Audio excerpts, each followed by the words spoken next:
Revolusi Amerika atau Perang Kemerdekaan Amerika melawan Inggris.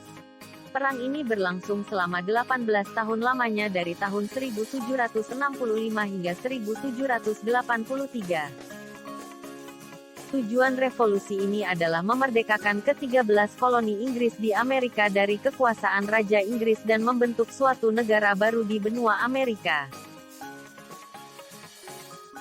Latar belakang revolusi Amerika adalah kekecewaan penduduk 13 koloni di Amerika terhadap kebijakan pemerintah Inggris yang merugikan penduduk koloni di Amerika, seperti 1. Penarikan pajak tanpa perwakilan di Parlemen Inggris, taxation without representation. 2. Undang-undang navigasi yang mewajibkan impor harus dibeli dari Inggris, atau dari pedagang Inggris. 3. Proklamasi Raja Inggris tahun 1763, yang melarang para kolonis menempati wilayah di barat pegunungan Appalachia. 4. Kebijakan quartering, menempatkan tentara Inggris di rumah penduduk Amerika. 5. Monopoli perdagangan teh oleh perusahaan Hindia Timur Inggris, British East India Company.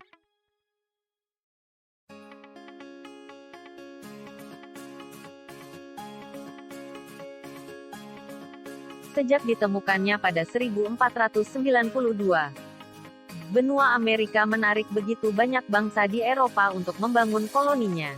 Bangsa-bangsa yang pernah membangun koloni di benua tersebut, antara lain, ialah Spanyol, Prancis, dan Inggris. Kolonisasi Inggris atas Amerika diawali dengan kedatangan John Cabot pada tahun 1497 beserta sejumlah penjelajah Inggris lainnya. Di benua baru tersebut, John Cabot dan rekan-rekannya memperoleh hak mengelola beberapa bidang tanah yang kemudian berkembang dan meluas menjadi koloni. Akan tetapi, untuk mempertahankan dan memperluas koloninya, Inggris harus berhadapan dengan Prancis dan Spanyol.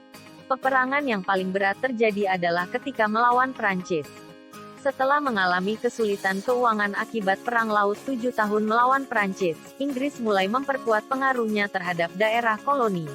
Dalam hal ini, pemerintah Inggris mulai menerapkan berbagai macam undang-undang yang lebih mengutamakan kepentingan negara induk.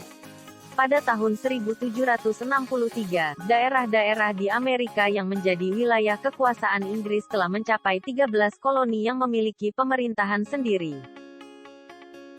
Pada tahun 1764 dikeluarkan Undang-Undang Gula, Sugar Act, yang mengatur masalah perdagangan gula di daerah koloni yang dalam beberapa aspek memberi batasan kepada pedagang kaum koloni di daerahnya.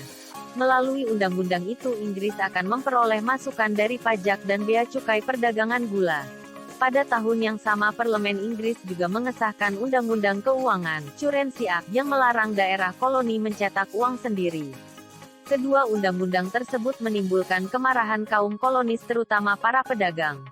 Mereka meminta agar Parlemen Inggris menarik kembali undang-undang tersebut.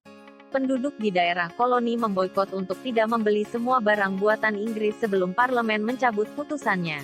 Menghadapi tuntutan itu, pemerintah dan Parlemen Inggris menjawabnya dengan dikeluarkannya undang-undang lain seperti Stamp Act, Undang-Undang Franco dan Quartering Act tahun 1765. Stamp Act digunakan untuk memperoleh pajak dari setiap dokumen dan surat penting yang digunakan dalam kegiatan perdagangan. Sedangkan Quartering Act memaksa kaum kolonis untuk menyediakan tempat tinggal dan kebutuhan makanan bagi tentara Inggris yang ditempatkan di daerah-daerah koloni.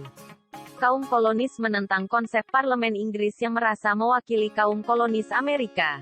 Mereka akan merasa terwakili oleh Parlemen Inggris apabila mereka mengirimkan perwakilannya secara langsung dalam Parlemen Inggris.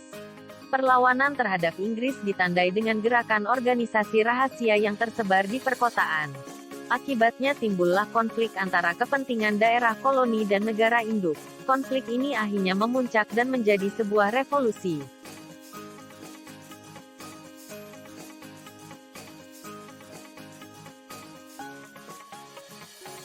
Pada tahun 1782, perjanjian perdamaian dimulai antara Amerika Serikat dengan Inggris dan baru pada tanggal 3 September tahun 1783 secara resmi ditandatangani perjanjian perdamaian tersebut.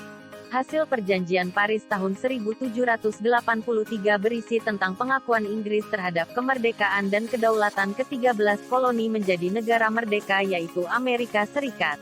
Selain itu, Inggris juga menyerahkan daerah bagian barat Mississippi kepada negara baru tersebut.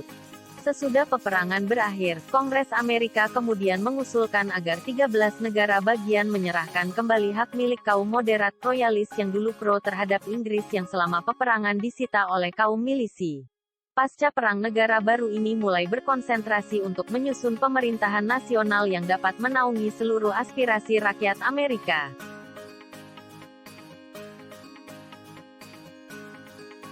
Revolusi Amerika memiliki dampaknya bagi dunia, yaitu revolusi tersebut menjadi motivasi atau dorongan bagi bangsa lain dalam meraih kemerdekaan dan menentang penindasan dunia. Selain itu, revolusi Amerika juga menyadarkan dunia bahwa konstitusi kerajaan dapat dilawan.